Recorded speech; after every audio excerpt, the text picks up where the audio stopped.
Well, for more on this story, I'm joined now from Jerusalem by our correspondent, Irris Makler. Irris, then, this attack yesterday, we have in the past sometimes seen lone wolf attacks on Israelis, but this one has actually been more or less claimed by Hamas, who run the Gaza Strip, of course, but this attack was in the West Bank. How would you describe their role these days in the West Bank? I would say that there's a gap, a vacuum of power in the West Bank, and that they are trying to step into it. And that this was a sign to the Palestinian public that they took over Gaza in 2007 and they're poised to take over the West Bank. They're the natural party to do that. And you could see this was an attack coordinated within one day of an Israeli military raid in Jenin.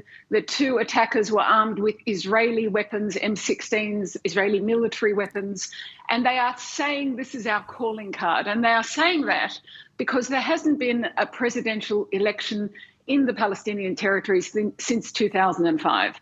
The president, Mahmoud Abbas, is an aging man. He doesn't have the same kind of power that he originally had. His security forces don't operate in Nablus and Jenin, and Hamas is saying, we'll step into that role. And they're willing to even take the risk that Israel will act against them for doing that. You know, they came out into the open yesterday and spoke about their link to these two gunmen, and they're saying that to the public in the Palestinian territories. It's interesting. I've been seeing polls asking Palestinians, how are they worried about a third intifada? Would they support it? Those kind of questions. And the answer that got the largest, 80% of people said, we want presidential elections and we want the president to go. So a very unpopular, aging president, a vacuum of power, and the militants step right in.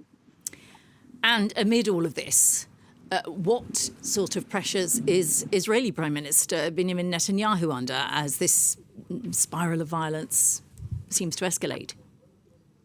Yes, he is under pressure. I saw a headline this morning in an Israeli newspaper saying that Benjamin Netanyahu was caught between the right-wing settlers and other right-wingers within his own government, this right-wing, very hard-right coalition that he leads, and Israel's defense forces, the military, which isn't so keen on a very broad military action in the northern West Bank starting now. That's what the religious parties are calling for. Let's not forget, most of this violence has been in the occupied West Bank. That's where they live.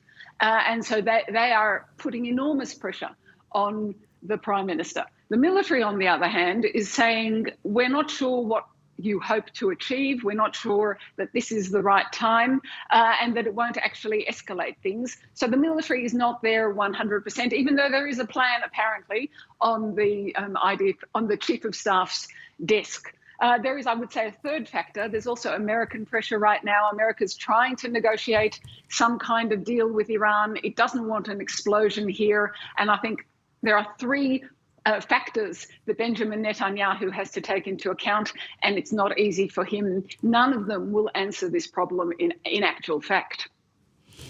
All right, well, we'll leave it there. Thanks very much, Irris Makler there speaking to us from Jerusalem.